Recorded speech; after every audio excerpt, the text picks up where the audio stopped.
I am heading out, walking over to my local coffee shop, which is Portrait Coffee. Get some air and also to meet a friend who has many businesses here in Atlanta, but one of them is a pedicab business. And seeing how we can support his new endeavor. I think he's preparing for the games that are coming over to Atlanta. And he want to strategize on how to capitalize that. But I decided to take a walk over there. It's not a, long walk. I think it should take me about 20 minutes or so. And it's a nice day in Atlanta. So today was filled with a lot, as usual. Most of my days are filled with a lot. Going through my Airbnb information, my schoolwork, household chores and activities, and then real estate. So real estate was my first love, and I'm not gonna say was, it still is my first love, but I am now really getting on the other side more seriously in all these years. I started doing real estate in Southwest Atlanta in 2007, right before the market crashed, before everybody discovered mortgage fraud. And what made me get into it was the burden of seeing many people displaced, many Black people displaced. I'm from Brooklyn, New York, and I know gentrification very well. And I knew that the same thing I saw in that location I would see here in Southwest Atlanta. I'm going to let you see the housing stock as we walk and talk, but I just wanted to, give you that little introduction of what we're discussing on our journey to the coffee shop. That gentrification, it is. I'm not going to say it's a bad thing because, all communities need to be revitalized. They need to be redeveloped and be safe,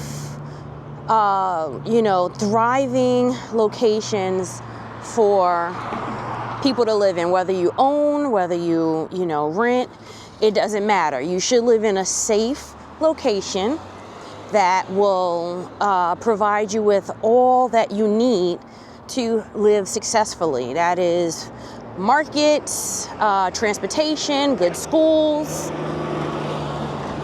easy access to employment.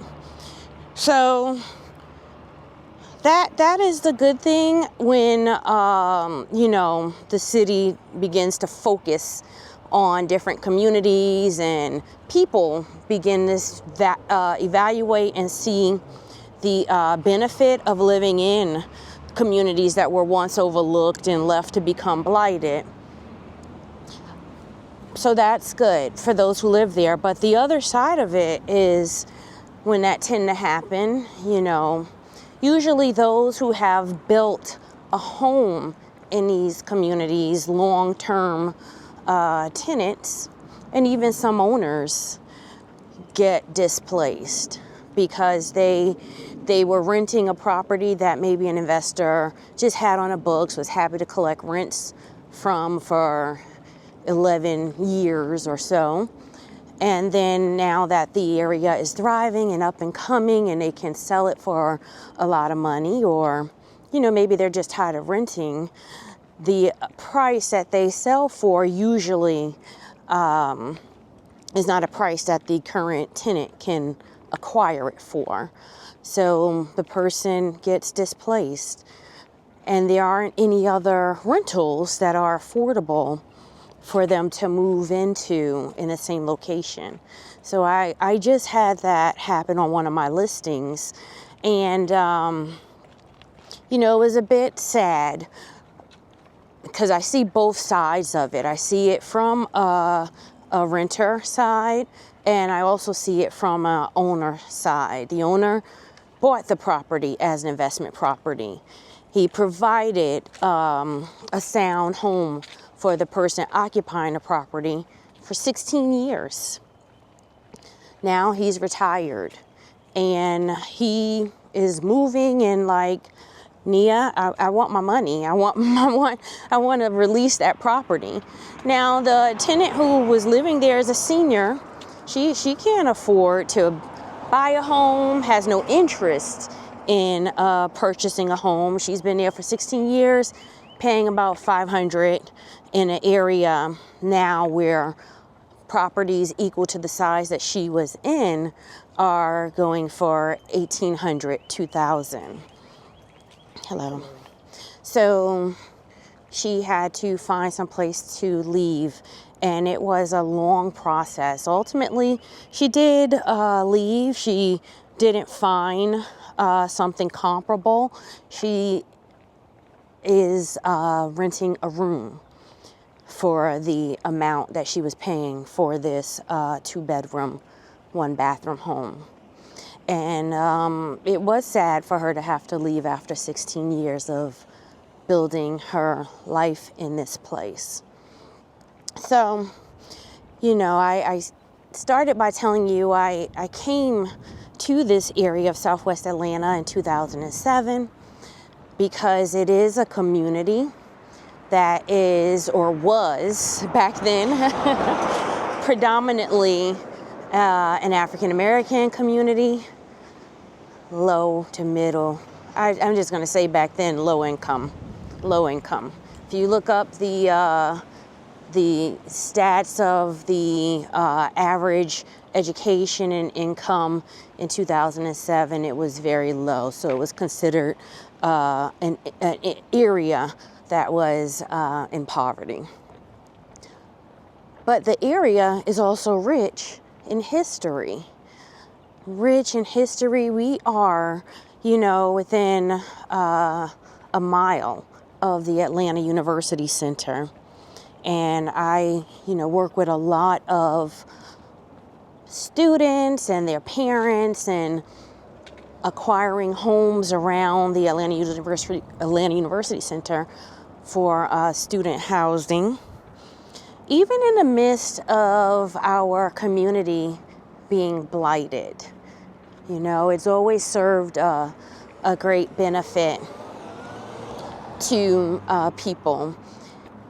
And it was always a community that was well known, rich with African American history and culture, and just how colorful we are as a people. Even Tyler Perry, you know, make fun in all his videos.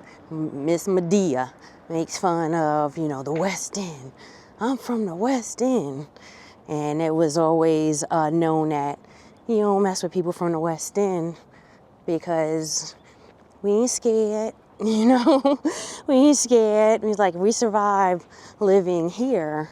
You know, what you are doing is nothing. So I'm going to just let you go on this journey with me, take a look at some of our housing stock as we head to the coffee shop.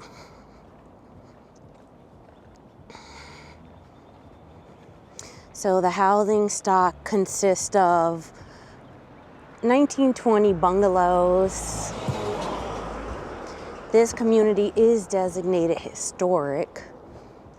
So before it was designated historic, there was an opportunity where people did build additional housing, such as these multi-family units like you see here in the corner.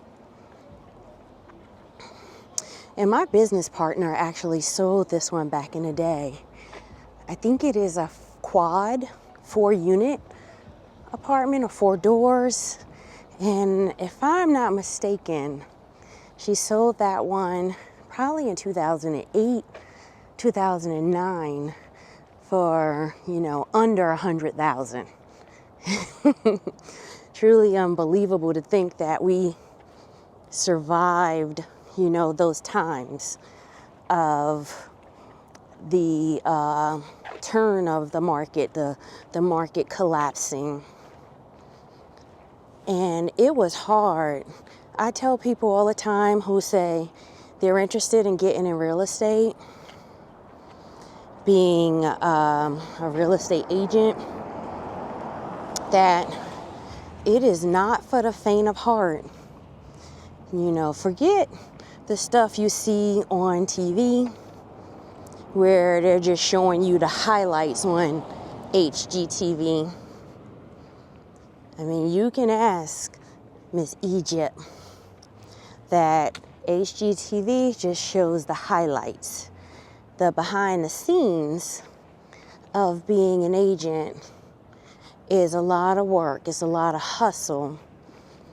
And few of us are fortunate to be in a circle where you are able to get $1 million listings and be able to not, have the up and down of feast or famine, where sometimes you are back to back with sales, and then other times you are, have a sale, trying to pay as many bills as you can and save some money, buy a little bit of something nice for yourself, and then you're, out there looking again and hustling to make sure you can get that next sale, not too, far in the future.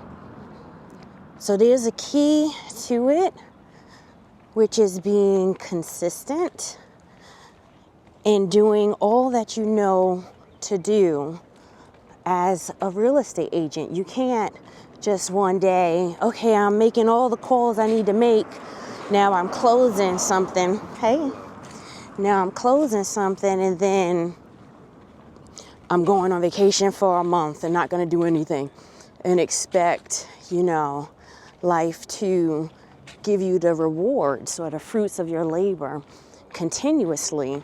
You have to have systems in place that will continuously, keep you out there, keep your name out there and on people's minds, so that when they think of real estate, they think of you. When I first started in 2007 in the West End, I was involved in everything. I mean, everything. I was the chair of the planning unit. I was the, worked as a secretary for the land bank, Fulton County, City of Atlanta Land Bank. I was involved in everything. I was a commissioner for housing, and I had to be involved in everything to understand the lay of the land, to really be a greater service to people, because it was not just I am selling a home. I was selling a community, right? I was selling a community, and the community had to be one that I knew about and understood where it was going, to convince people to acquire in a community that at that time looked blighted. Here's one of my listings that I'm having cleaned out. Hola, ¿cómo estás? Bien, gracias a Dios. Así, gracias. Adiós. So yeah, I had to sell a community, and that went beyond the housing stock. People wanted to know about the school. They wanted to know about the crime. They wanted to know about the future plans of the community, and I had to know about that. So that's one of the things I tell people who are getting into real estate and don't exactly know how to get clients. And I guess it's the same thing they tell us about becoming a YouTuber or a content creator, is that you have to be able to add value to people's lives, right? You have to be able to add value, because right now anybody could sell a home. Owners can put a sign in front of their house for sale by owner, sell their own home without a problem. They could go on to Zillow, go ahead, list their home. They could go on Redfin, list their home. They could list their home with flat fee agents, flat fee brokers, and not pay a lot and get that home sold. However, they don't know if they are listing it for the appropriate price. They don't know the legal jargon and contracts. They don't understand or don't necessarily have closing attorneys in their back pocket to assist with the transfer of title. They don't necessarily know if they're even being protected or getting the short end of the stick in a transaction, right? So that's where we as realtors come in. More than just, I want to sell a home. I want to protect the people I represent. I want to assist the people who are buying and getting them the best deal in a location, in their property. And all the time, the best deal isn't just a low price. That doesn't mean it's the best deal. So keep those things in mind when you are interested in becoming a real estate agent. Consider your why. And if your why is just to, make a lot of money or, eventually be on TV and look at a lot of pretty houses, then let's talk, because we need to reevaluate some things. TV has given you a false impression of what being a real estate agent is. You see, we're almost there. I wasn't very far from the coffee shop. I'm going to go down just one more block and over a street. But look at how beautiful this community is. We have parks and commercial right in the middle of the neighborhood. These hidden gems that one wouldn't know about.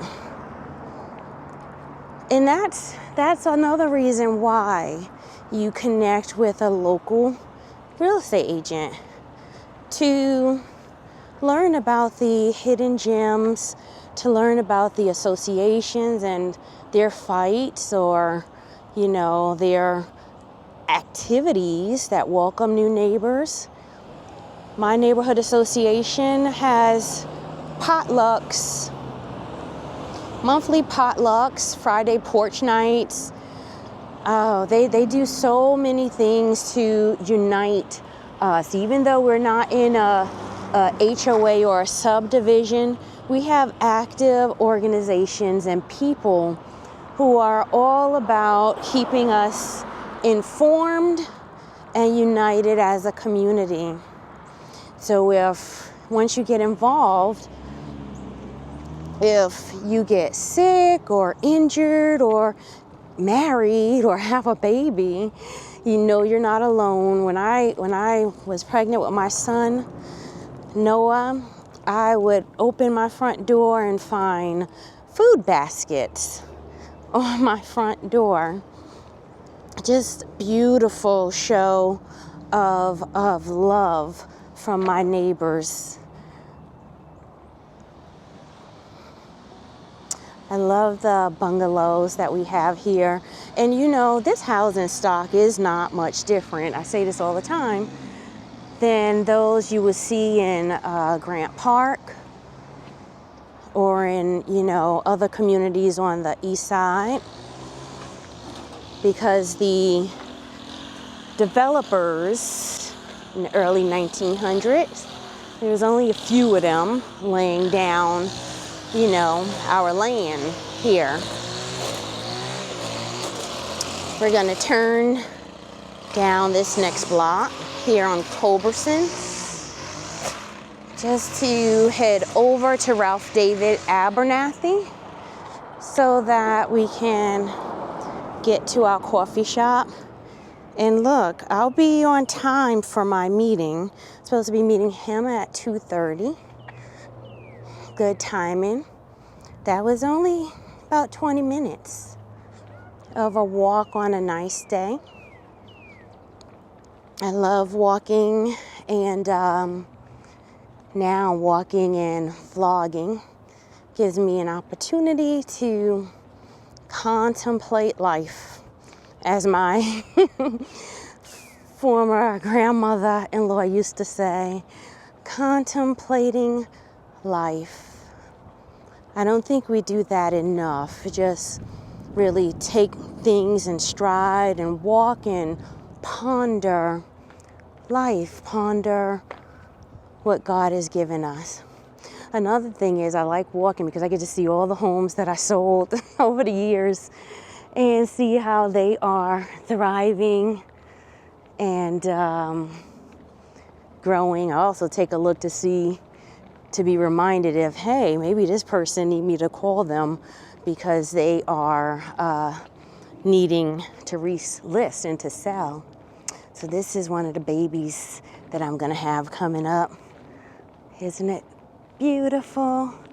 Isn't she lovely?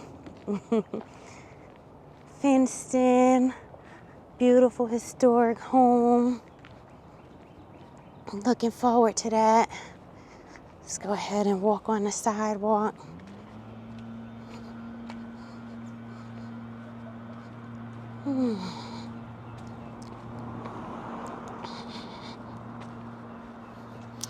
So I have some really great listings that I'm excited about.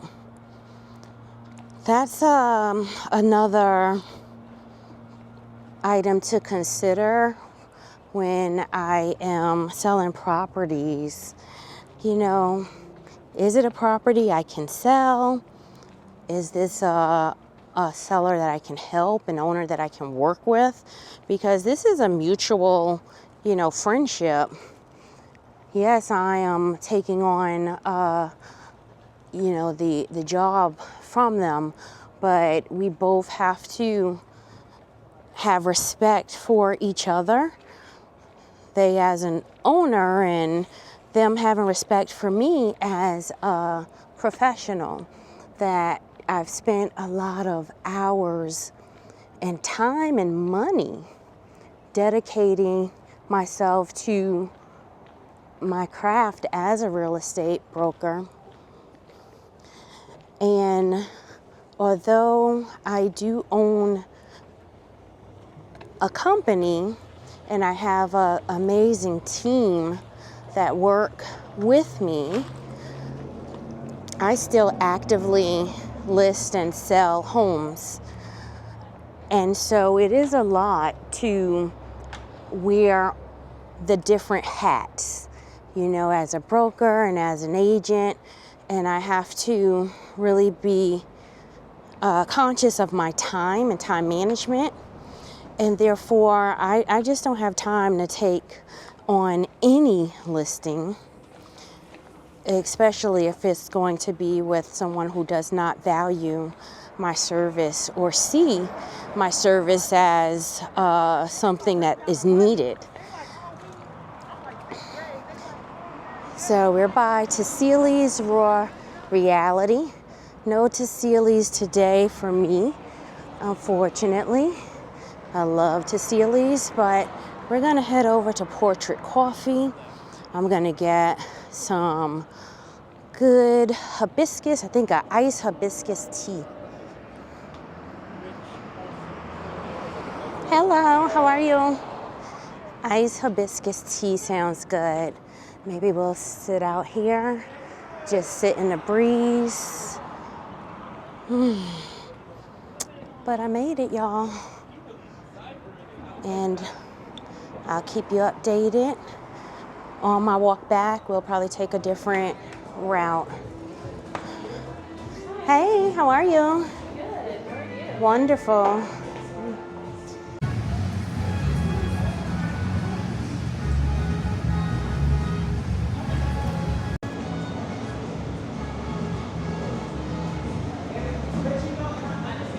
All right, we had a successful meeting here at the coffee shop, getting ready to head back through these Atlanta streets so we can get to work before we go to sell some real estate and tours. Bye, Jay. Oh, that's the artwork. Love it.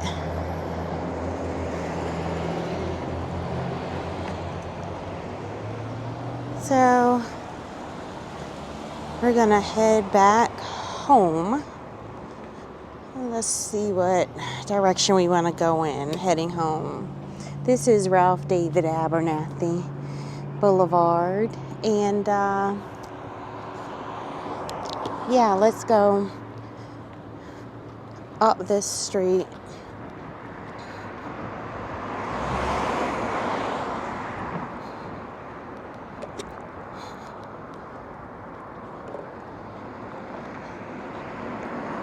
So my meeting with Jay, one of our community entrepreneurs, as you see, he has the bikes, transport. He does some tourism activities in Atlanta.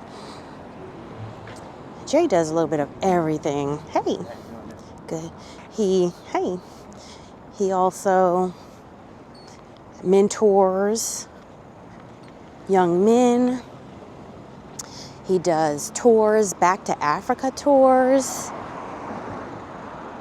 taking people back to Johannesburg so that they can really get into understanding our roots, and also consider buying land and building there, which is pretty phenomenal. I was just telling him, you know, I've always felt that there was more for me to do in life than just live in the United States of America. Every time I leave the country, I feel at peace, at ease, even if I'm in a country where I don't speak the language of those that are around me. I just feel great being outside the United States of America. And I said that is something that I want to really dial into this year. My husband and I are planning to go to Italy. And so we've started doing Duolingo and learning Italian, just so we can have some basic understanding and general phrases. I'm looking forward to that trip. And, you know, I would do my regular trips this year to the islands in Mexico. I still teach for the resorts, teaching yoga. So I do plan on doing a few of those yoga trips. And I'll bring that, you know, content to you so you can see also those locations and their beauty. But I'm looking forward to just out of the country experience that is not me teaching or working, but touring, right? Just touring, understanding the history, the culture, experiencing the great food. Not that I don't do that when I am teaching yoga. It's just still I'm there with a edge of responsibility. I don't want any responsibility when I go like to Italy. I go to visit Roma or Milano. But this Africa trip has really intrigued me. I think I'm going to start today. I want to order one of those 23andMe. 23andMe. What is that? DNA or history, origin, ancestry type of thing. I think I want the 23andMe because it not only gives you information about the origin that, you know, where your family roots are, but it also will give you some predisposed medical history. So let's say if diabetes, you don't know diabetes or something may run in your family, but it will give you some genetic information that will, based on your DNA or the sample that you gave them, these are some items that you may want to look out for. And I think that is something I want to know. Not to, you know, cause me to be over alert or to be worried or fearful, but it's really good to have some sort of idea, right? Unfortunately, like, I don't have a lot of information about my biological father, and the people who are around, you know, his sister, my aunt, and all of them, they don't have a lot of information either about him. He didn't, it was just a different type of scenario, you know, how he was, how he lived. He was a hustler. He was in those streets, and they weren't close as a family to discuss things like medical conditions. So I don't even know what my grandfather from my father's side died of besides old age, you know. So there's a lot I don't know about my makeup, and it didn't bother me before. I'm turning down Holderness Street just so that we could take a look at the houses down here and maybe have less noise than the main street, Ralph David Abernathy. But like I said, it didn't bother me so much when I was younger that I didn't know a lot about my family, the history, the illnesses. But now in my late 40s, it does. I have more questions than answers, and I have more questions than people who are able to answer, you know. So I'm going to do my best to try to find out some answers. And not only that, I am taking note of what I don't have, what I don't like, and making sure that, you know, I do it differently for my kids. I'm going to make sure my children have the answers that they need. I'm going to make sure my children know. Look how beautiful that house is, Foursquare. I'm going to make sure my children know their history. Hello, how are you? Good, thanks. I'm going to make sure my children are able to ask me questions and not give them vague answers. I want to be able to answer honestly and with as much detail to help them, you know, navigate their life better. So I love this street also here in the historic West End, Holderness. has a lot of the beautiful historic homes that still maintain some of their original brick fences that are around them, or brick columns.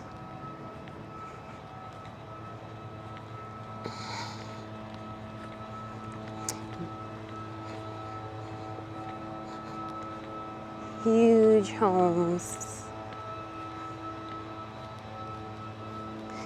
This house always reminds me, I don't know, like a gingerbread house or something. I know the owner of most of these homes. So that also feels good when I walk down these streets. I'm remembering my interactions with many of the people in this community.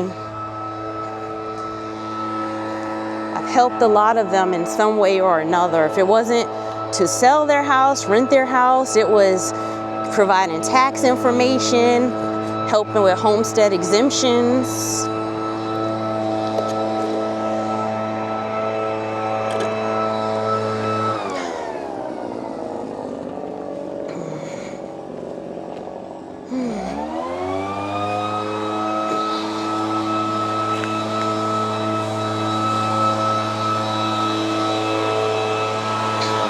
Hello, how are you?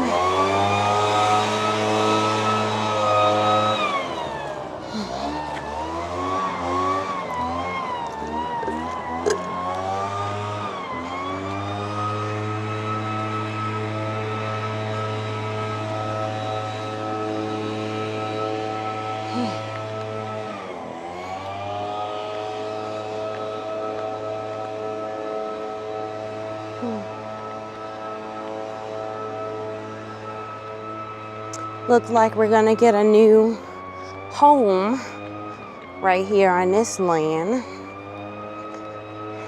Oh no, they're gonna do something new to this.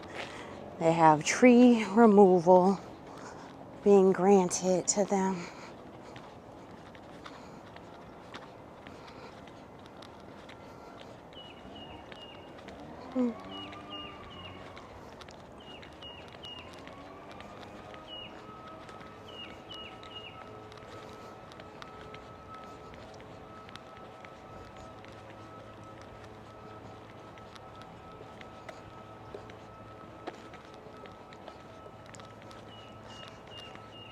See, not a very long walk. It's a nice walk, but not a long walk. Sometimes we make it feel long in Georgia. You have these hills up and down. Atlanta is very slopey. If you do not know, now you know. Atlanta is very slopey. It is not a level city. And when you are walking, you gotta be prepared. That's why I wore my ons. Just wore my sneakers. Got no time to be cute on some of these streets wearing some of my cute shoes and sandals. I reserved those for the car. One, because of the hills and valleys. But two, I don't like my shoes being run down. And sometimes I may have to walk in the street, walk in the dirt, walk over some rocks. And, I love my shoes. I have an issue. Love, love, love shoes. Wonder what they're building here. Certificate of appropriateness. They had a hearing. I'm going to find out if they're going to build something. Maybe they're going to build a garage in the front because the house is so far back.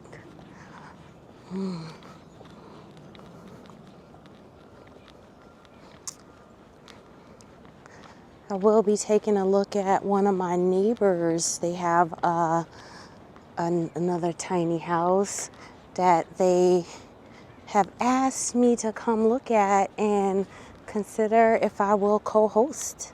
So that is pretty exciting, another opportunity.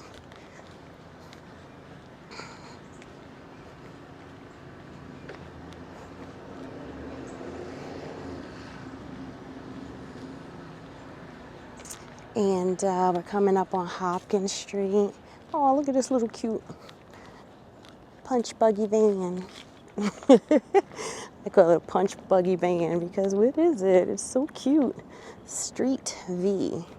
Wonder if it's all electric. Oh, it's a Honda. Wow, that's cute. I used to love this house and want this house so badly. When I first came back to the West End and was walking these streets looking for the house that I would buy, this house was certainly one on my list. Until, of course, I got to know the owners that lived there. Wonderful, older couple. And so I stopped coveting their home. But I do think it's a beautiful corner property. Ultimately, I did end up buying a house on this Hopkins Street when we came back and decided to, find a residence here in Atlanta. And I found my property by simply doing what I'm doing now. Walking the streets, walking up and down each and every block to, take a look at what was here. And this house right here on the corner, this blue house on the corner, had a sign that was just put out that said, for sale by owner. And I called it immediately. I was not in any position to own at that time either. Credit wasn't good. I was all jacked up and everything. I was not at all in a position to own a home. I had a vision. I had a dream. I knew I had a plan that was given to me by God. And that was to come and serve within this community. And so I, took it upon myself to give them a call. And I asked them, would you consider financing this property? Owner financing the property for me? And they said, yeah, we would. I earned enough. I earned enough money to live in it, but I just didn't have good credit. Well, I had a tax lien, so I couldn't get a loan until that was paid for. But look at how cute. They added that little shed in the back. That is so cute. That wasn't here when I owned that property. What I did have was a swing set because my kids would swing. At that time, I only had two. I had Lydia and Leah. And we lived there, and I loved it. And then the market crashed. And, oh my goodness, I was selling homes. It took forever to sell a home throughout the time the market crashed because most of my homes we were doing short sales, and in order to do the short sale at that time, they had to be approved, and the banks weren't prepared, so it would take a year or longer, and commissions were about $1,000. They were not at all anything that you could survive on. And it was truly a hard experience to work during that time. I even started back as a recruiter, working from home just to supplement my income because it was hard to obtain a good income. Oh, they have a little chicken coop. I need some of their eggs. They said, do not feed the chicken. I would have chickens if I weren't afraid of them. I think I told you I'm afraid to pick them up. I would have them if I weren't afraid, but I'm afraid, so therefore I don't have any chickens. But we are almost home. Oh, goodness. This was a great walk. I got my exercise for the day, even though tonight I do teach my yoga class. And which is good because, I was planning to walk with my virtual walking group, Trisha Bay Chu, her virtual walking group, but I think I'll be teaching at that time, so I won't be able to get it in with them. But I'm glad I, can report that I did get it in, had a good walk around the community, and a good discussion, a good meeting with my friends. So thanks for chilling with me on this walk here around the historic West End. I live technically in the Westview community that begins as soon as you cross this street here on Langhorne. And that was always a sense of confusion when I first moved over here and was the chair of the NPU. Everybody was like, that's West End still. I was like, no, look at the city map, that's Westview. So I am going to head home, see what I can have for lunch, because, oh yeah, that's another thing I did today. I had a virtual wellness session, and, learning that I gotta get back to eating a little bit more to maintain my protein levels. I know I was on a weight loss journey, and I can't sacrifice eating. I gotta, just shift and make sure I eat in good proportions in order to, maintain a sensible weight without losing muscle mass. The kids will be out of school shortly. And because I live across the street from a school, my son likes to bring home everybody with him. So my house will be full pretty soon with the kiddos. And so I left one corner to come over to another corner.